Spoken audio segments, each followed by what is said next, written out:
Salut à tous, c'est Guillaume et aujourd'hui on se retrouve pour une nouvelle vidéo high-tech sur la chaîne secondaire. Aujourd'hui c'est le top des meilleurs écrans qu'on retrouve actuellement sur le marché, ceux qui ont la meilleure qualité, les meilleurs prix, le meilleur rapport qualité-prix.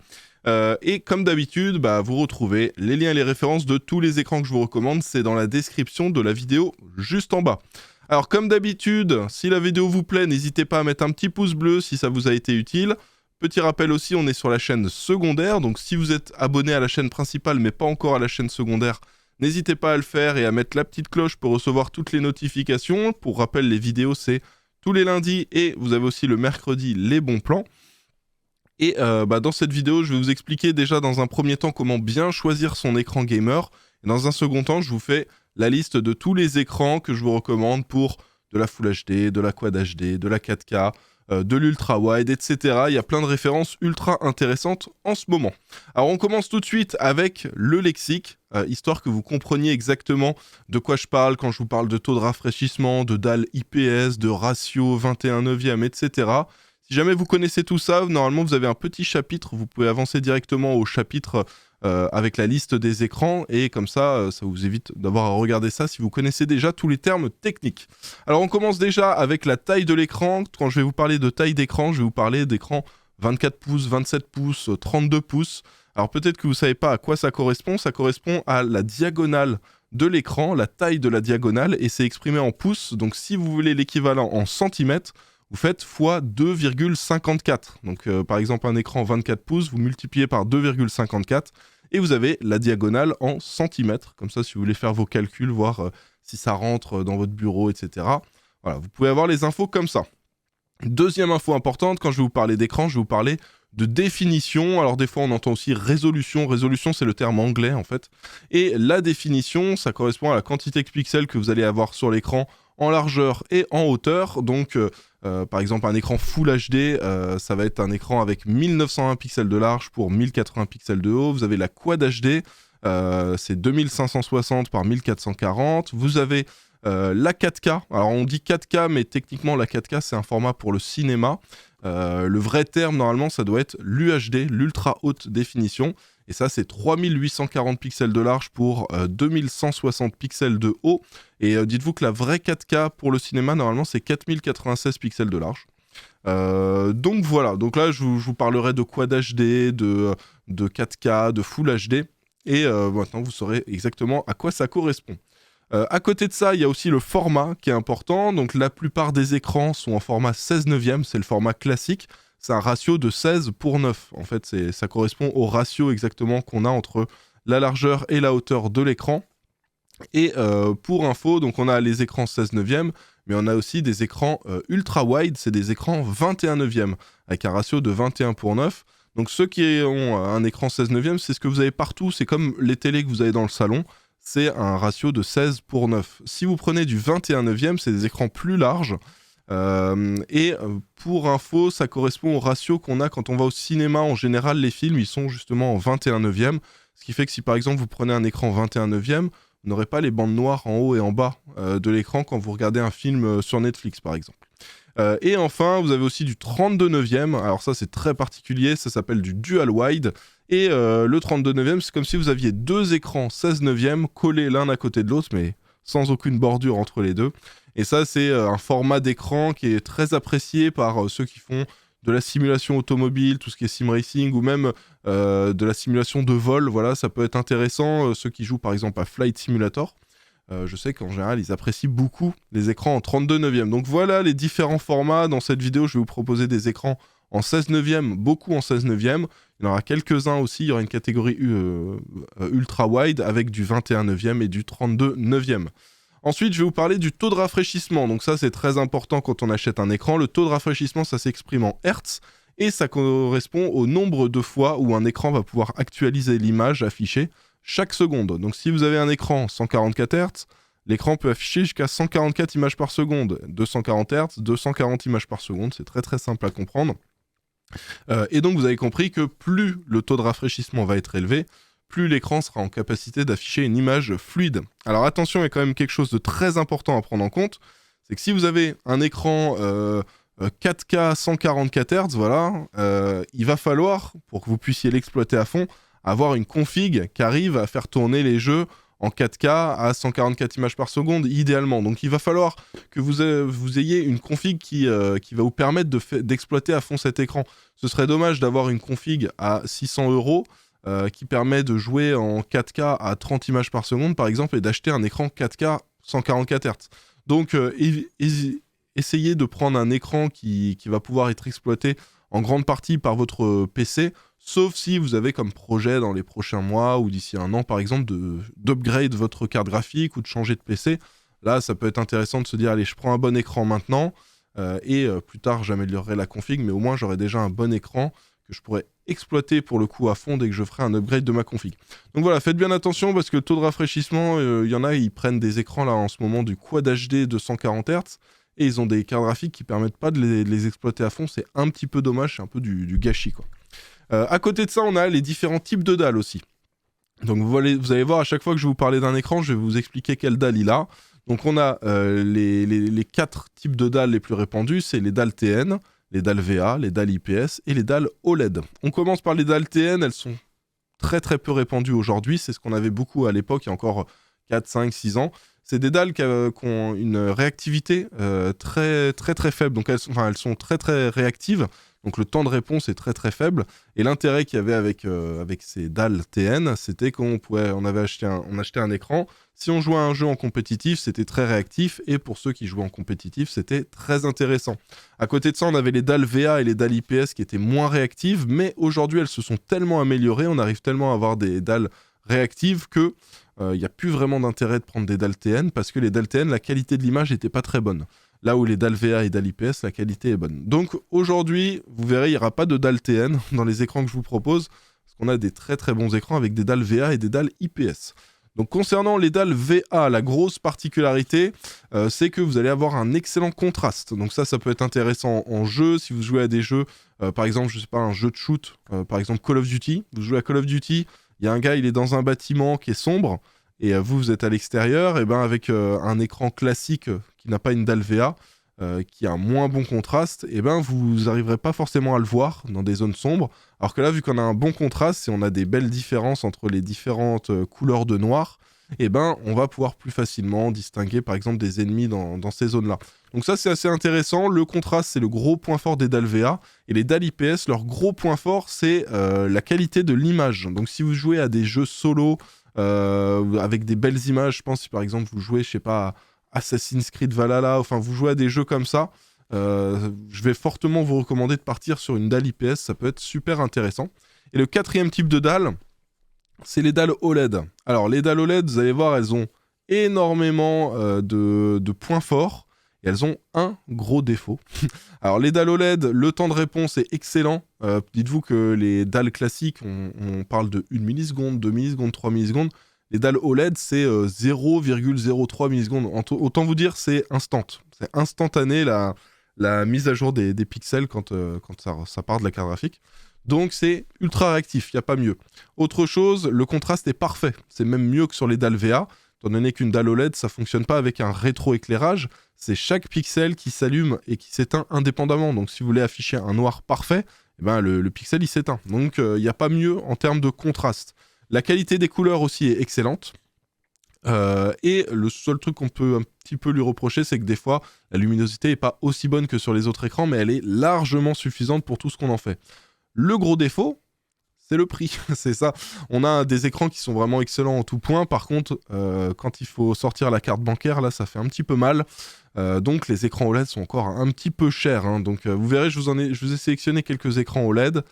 Vous verrez que les prix sont quand même assez élevés. J'espère que vous avez des bons salaires, les gars, ceux qui veulent s'acheter des écrans OLED. Voilà pour les différents types de dalles. On va maintenant parler du temps de réponse. Je vous en ai parlé rapidement là pour les dalles TN qui ont un excellent temps de réponse. Le temps de réponse, ça s'exprime en millisecondes. Vous avez l'info pour tous les écrans. À chaque fois, il vous explique combien il y a de millisecondes de temps de réponse. Sachez que ça ne veut rien dire, le temps de réponse qui est affiché sur un site. En général, il calcule ça en passant d'une certaine couleur de gris à une autre couleur de gris. Et au final, il nous annonce du 1 milliseconde, 5 millisecondes, etc. Ça veut rien dire. Vous allez avoir des fois 2 écrans qui ont chacun sur leur fiche technique 1 milliseconde d'annoncé. et ça se trouve, il y a un des écrans, il va être 5 fois plus réactif que l'autre qui a aussi 1 milliseconde.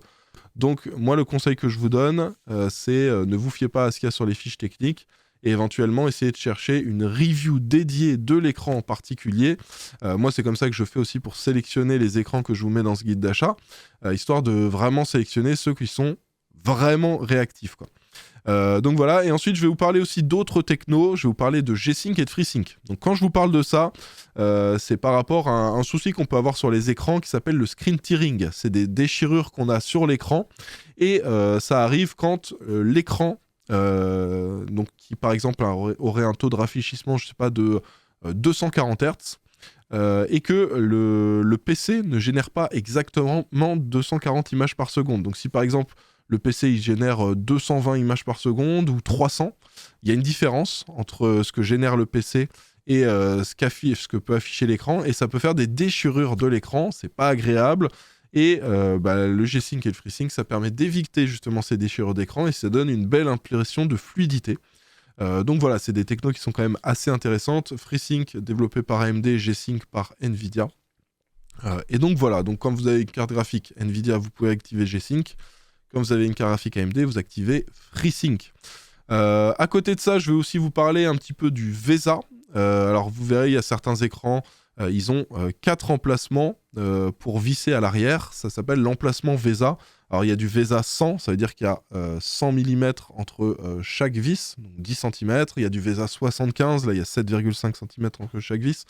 Voilà, en gros ça vous permet d'enlever le pied qui est de base prévu pour l'écran et de mettre un bras articulé, un pied custom, etc. Ça peut être intéressant. Moi, j'utilise que ça, hein. Dans mes setups, j'utilise jamais le pied fourni avec l'écran, même quand il y a des très très bons pieds fournis, parce que c'est tellement plus pratique d'avoir un bras custom.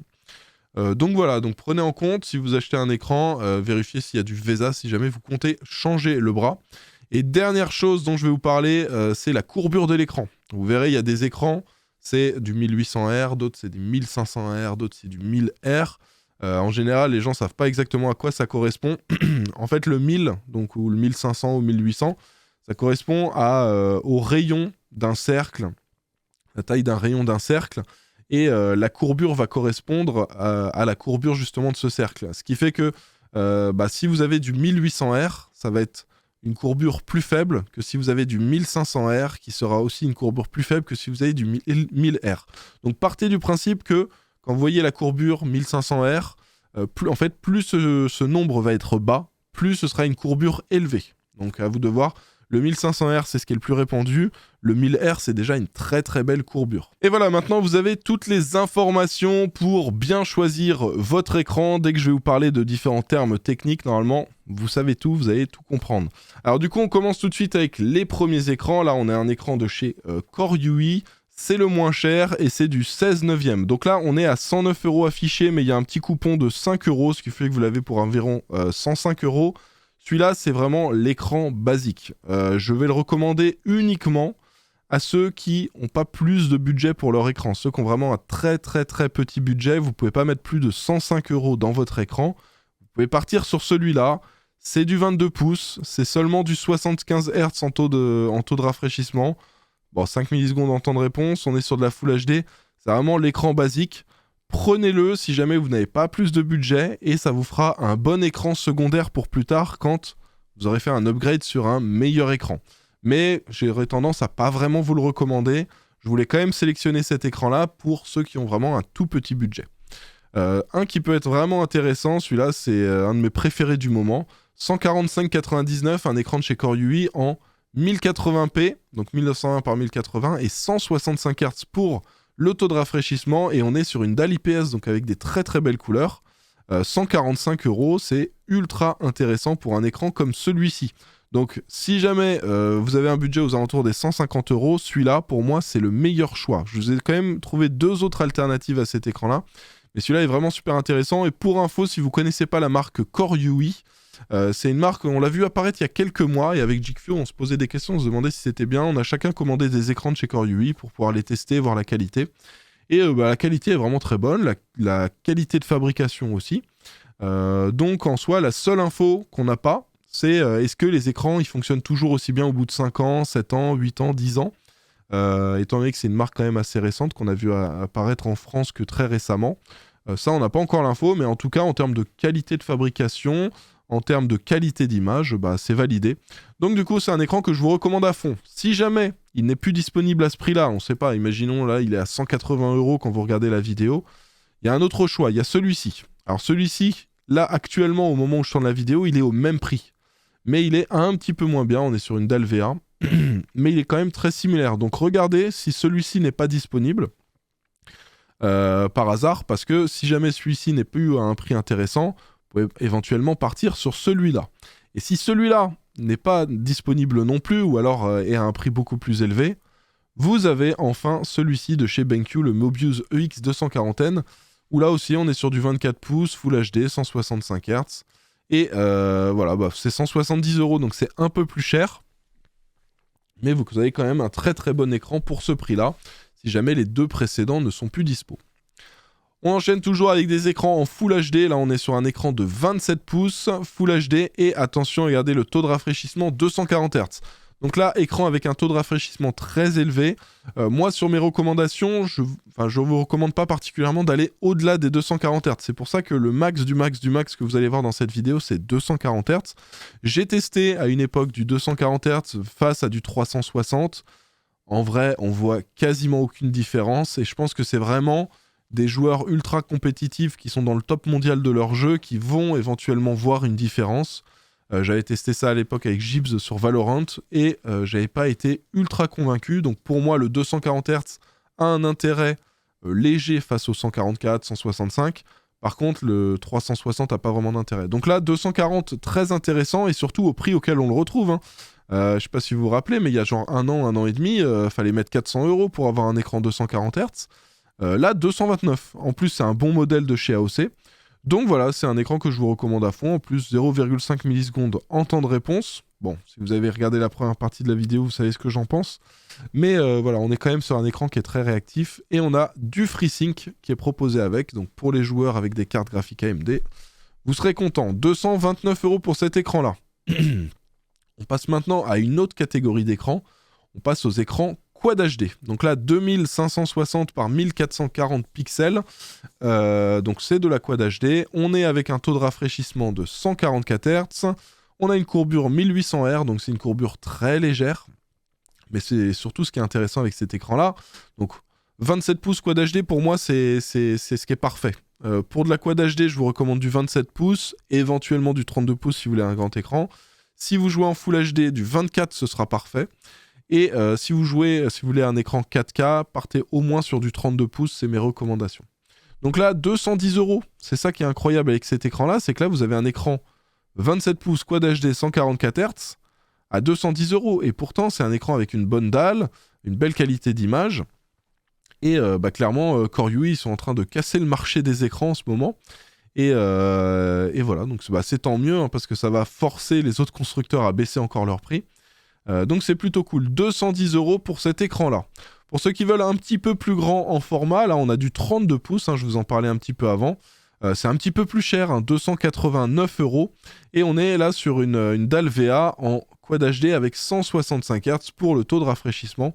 C'est le modèle de chez Gigabyte, le M32QC. Donc voilà, celui-ci aussi très bonne qualité d'image. Et enfin, pour ceux qui ne veulent aucun compromis sur de la Quad HD, ça vous coûtera 489 €.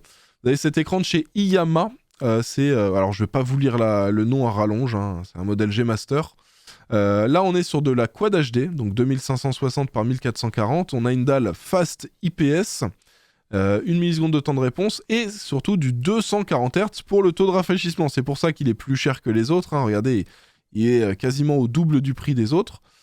C'est parce qu'on est sur du 240 Hz. C'est encore assez récent, hein, le Quad HD en 240. Il y a encore un an et demi, il y avait très très peu de références disponibles. Là, il y a de plus en plus de modèles, donc les prix, je pense, vont continuer à baisser, hein. Si vous êtes patient, que vous attendez un an, vous les retrouverez à 300 €, hein, ça je vous le dis, hein. Donc là, on est sur du 27 pouces Quad HD, 240 Hz, donc écran parfait pour ceux qui veulent jouer en Quad HD avec un taux de rafraîchissement super élevé.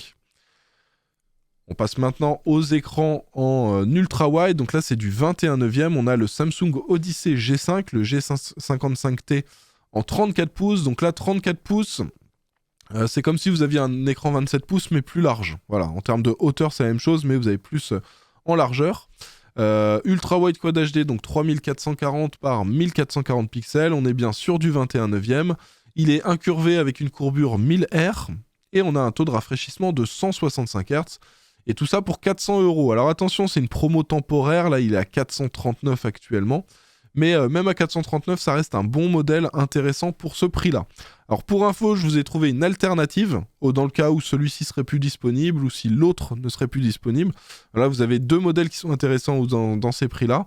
Vous avez un autre modèle de chez Iyama, un G-Master encore, qui a des specs assez similaires. Donc là, on est sur du 34 pouces pareil, de l'Ultra Wide Quad HD, donc la même définition. On est donc sur du 3440 par 1440 pixels. Cette fois-ci, par contre, on est sur une dalle VA en 0,4 millisecondes et 165 Hz pour le taux de rafraîchissement. Et là, c'est 419 €. Donc les deux modèles sont intéressants. Moi, ce que je vous recommande, c'est vous regardez les deux liens. Si jamais vous voulez un écran comme ça, vous regardez les deux liens et vous prenez celui qui est le moins cher. Donc là, actuellement, c'est le Iyama qui est à 400... Ah non, c'est le Samsung qui est à 400 €. Si jamais la promo s'arrête et qu'il repasse à 440 et que celui-là est toujours à 420, vous partez sur le Iyama. Les deux, dans tous les cas, je vous les recommande et ils sont très très bien. À côté de ça, on a un autre écran en format 21/9, mais attention, là c'est du 40 pouces. Hein. Celui-ci, il est gigantesque. Alors celui-ci aussi, je l'ai commandé parce que c'est marqué InnoCN, je savais pas ce que ça valait. Et là, donc on a un très très grand écran, 40 pouces. On est quand même sur la même définition que les écrans précédents, donc 3440 pixels de large pour 1440 pixels de haut et 144 Hz pour le taux de rafraîchissement. Et la particularité de cet écran, alors il n'est pas incurvé, je vous préviens, ceux qui veulent de l'incurvé, ce sera pas possible. Par contre, on a une excellente qualité d'image. La qualité est vraiment incroyable sur cet écran. Donc c'est un écran qui va être très polyvalent, vous allez pouvoir jouer, mais s'il y en a parmi vous qui font du montage vidéo, de la retouche photo, ce genre de choses, ça va très très bien fonctionner aussi pour ce genre d'utilisation. Donc un écran très polyvalent. Attention, là vous voyez, il est à 599 €. Pensez bien, il y a toujours un coupon, là ça fait 2-3 mois qu'il est disponible à la vente. Et il y a toujours un coupon qu'on peut cocher. Donc là, vous voyez, ça vous permet de l'avoir à 499 € au lieu des 599 € annoncés. À 599 €, pour moi, il est un peu trop cher. 499 €, là, ça devient quand même un prix très intéressant. On reste sur les écrans ultra larges, mais là, par contre, on passe sur du 32/9. Donc là, on a un écran de chez Millennium, le MD49D QHD. Donc là, c'est, comme je vous l'ai dit, comme si vous aviez deux écrans, deux écrans 16/9 l'un à côté de l'autre. Donc là, on est sur de la Dual Wide Quad HD. Ça veut dire que vous avez comme deux écrans Quad HD l'un à côté de l'autre au niveau de la définition. Ce qui veut dire que vous avez 5120 pixels de large pour 1440 pixels de haut. Faites attention, ils se sont trompés là sur la photo. Ils ont mis n'importe quoi. Hein. Ils ont mis 5210 par 1080, ça ne veut rien dire ce qu'ils ont mis. Donc voilà, et on est sur du 120 Hz pour le taux de rafraîchissement avec du FreeSync Premium qui est disponible. Tout ça pour 749 €. Alors celui-ci, tant que vous le voyez en dessous des 850-900 €, il est intéressant. Et de manière générale, on le retrouve quand même à un prix très intéressant celui-ci. Il y a pas mal de promos. Si jamais, là vous cliquez dans le lien dans la description, vous voyez qu'il est plus à ce prix-là, plus disponible, allez voir sur la Fnac, parce que souvent on le retrouve aussi à un bon prix sur la Fnac. Donc là c'est sur ces discounts, allez checker quand même, ça se trouve sur la Fnac, il a un bon prix. Et à côté de ça, on a un autre écran. Alors celui-ci, c'est de la Dual Wide aussi. Donc c'est comme si vous aviez deux écrans 16/9. On est sur du 39/9. Par contre, là, on est sur l'écran ultime. Hein. Vous voyez, le prix aussi, il est ultime. Hein. Je sais pas, moi, je suis pas prêt à mettre ce prix-là dans un écran, perso. 1579 €. Là, par contre, c'est du Mini LED, du Quantum Dot Mini LED au niveau de l'écran. Donc là, vous allez avoir une qualité incroyable. La courbure, c'est du 1000 Hz. Et on est sur du 240 Hz pour le taux de rafraîchissement. Bon, c'est l'écran ultime, c'est du no limit. Par contre, il va falloir que vous ayez une carte bancaire no limit aussi si vous voulez l'acheter. Voilà mon avis, je pense que c'est pas raisonnable de mettre autant d'argent dans un écran. Mais pour ceux qui veulent vraiment se faire plaisir et s'acheter un bel écran, vous avez celui-ci qui est disponible. Le lien est dans la description. À côté de ça, donc là on passe sur les écrans 4K. Alors ceux qui veulent un petit écran 4K, vous avez, ça on va dire que c'est le premier prix, vous avez cet écran TUF Gaming, le VG289Q1A. Là on est sur un écran 28 pouces, 4K, 60 Hz. Hein. On n'est pas sur du 120 Hz, 144, etc. Ça va être l'écran basique. Typiquement, ça va être intéressant pour brancher vos consoles dessus, si vous avez une PS4, une Xbox, voilà, une Xbox One, etc. Vous pourrez brancher ça dessus. L'écran vous coûtera en dessous des 300 €, donc ça reste intéressant. Et ça peut être intéressant pour mettre dans une chambre, hein, c'est du 28 pouces, c'est pas gigantesque. Vous allez voir qu'en 4K, j'ai des écrans qui sont beaucoup plus grands. On a un autre écran qui est intéressant, là celui-ci il est en 32 pouces, c'est le Gigabyte M32 UC, alors il coûte 650 €, hein. C'est pas donné comme prix. S'il est à ce prix-là, c'est parce que vous êtes sur un écran 4K 160 Hz. Donc ce qui est bien, c'est que vous pouvez brancher vos consoles next-gen et faire de la 4K 120, vu qu'on a de l'HDMI 2.1. On est sur un écran qui est aussi un petit peu plus grand, 32 pouces. Et en soi, voilà, c'est votre ticket d'entrée si vous voulez faire de la 4K en 144 Hz. Dans un autre format beaucoup plus grand, vous avez celui-ci, le Iyama G Master en 43 pouces, 4K d'Alvea et 144 Hz pour le taux de rafraîchissement. Alors là, il est à un prix intéressant, 589 €, mais c'est une promo. Alors ils vous mettent prix conseillé 859, mais sur la plupart des sites, il est à 650, 700 €. Donc si vous avez encore la promo au moment où vous regardez la vidéo, tant mieux, profitez-en parce que là, le prix est vraiment super intéressant. Si jamais le prix n'est plus disponible, vous avez celui-ci qui est à 729 €. Celui-ci, je l'ai eu pendant pas mal de temps. On est aussi sur du 43 pouces. Alors attention, là, les deux là en 43 pouces, c'est des grands écrans, hein. C'est pas forcément prévu pour mettre sur votre bureau. Moi, perso, l'écran Gigabyte, là, que je l'avais mis sur mon bureau. Tous ceux qui venaient jouer sur le bureau, ils me disaient tous « Mais c'est gigantesque, c'est beaucoup trop grand ton écran ». Moi, je m'y étais habitué. Et puis, c'est surtout que je jouais assez loin quand même de l'écran, j'étais quand même assez éloigné et je l'avais vraiment collé au mur avec un bras pour le fixer au mur, donc il était très loin de moi, mais je vous préviens, ça fait très grand si vous le mettez sur un bureau. Ça c'est plus quelque chose à mettre, soyez éloigné ou alors prenez un plan de travail pour votre bureau de 80 cm de profondeur, ce sera mieux. Donc là les deux là sont intéressants, ils sont, si jamais celui-ci n'est plus disponible à ce prix là, s'il est beaucoup trop cher, s'il est plus cher par exemple, imaginons ils le remettent à 859, partez plutôt sur le Gigabyte, et celui-ci a une excellente qualité audio, hein. Moi j'avais été assez bluffé par la qualité du son. Je m'attendais pas à grand chose, parce que d'habitude les écrans, la qualité du son c'est vraiment pas fou. Et celui-ci c'était très correct. Alors il n'y avait pas énormément de graves, hein, mais ça restait quand même très correct pour des haut-parleurs d'un écran. À côté de ça, on a aussi un autre écran. Alors celui-là c'est du 48 pouces, c'est encore plus grand. ça va être un excellent écran pour vos consoles, hein, je vous le dis. 48 pouces, 4K, 120 Hz et surtout dalle OLED. Excellente réactivité, excellent contraste, très belle qualité d'image. Il y avait Jikyo qui en avait fait une petite review sur sa chaîne, hein, si vous voulez aller voir ça. Et là, actuellement, il est à 967 €. À l'époque, il était à 1002, hein, quand il était sorti, il a pas mal baissé. Ça, c'est plutôt cool. Et enfin, alors je sais que la vidéo s'appelle Top Écran. Donc là, oui, on est sur un écran, mais on est sur une télé avant tout. J'ai quand même sélectionné ça pour ceux qui voudraient, pareil, du format 48 pouces. Pour jouer à la console, mais qui voudrait que ce soit un écran qui fasse aussi télé, smart télé, télé connectée avec les applis Netflix, tout ça. Vous avez la OLED C2. Alors si jamais vous en trouvez encore en stock, parce qu'il y en a de moins en moins, il y a les OLED C1 qui étaient aussi excellentes, et que vous arriverez à avoir moins cher, mais il n'y a plus énormément de stock. Et ça, c'est la OLED C2, c'est celle qui lui succède justement à cette C1. Et là, actuellement, on la retrouve à 1019 €. Voilà pour les différents écrans dont je voulais vous parler. J'espère que vous avez fait votre choix. Vous avez trouvé l'écran parfait pour mettre dans votre setup, pour brancher sur votre PC. Pour rappel, vous retrouvez les liens et les références de tous les écrans dont je vous ai parlé. C'est dans la description juste en bas. Si la vidéo vous a été utile, n'hésitez pas à mettre le petit pouce bleu. Et pour rappel, je sais que je vous l'ai déjà dit dans l'intro, mais on est sur la chaîne secondaire. Donc, si vous n'êtes pas encore abonné à la chaîne secondaire, n'hésitez pas à le faire et à mettre la cloche pour recevoir toutes les notifications. On va se laisser pour cette vidéo. On se retrouve dans quelques jours pour une nouvelle. En attendant, portez-vous bien et je vous dis à bientôt. Allez, ciao!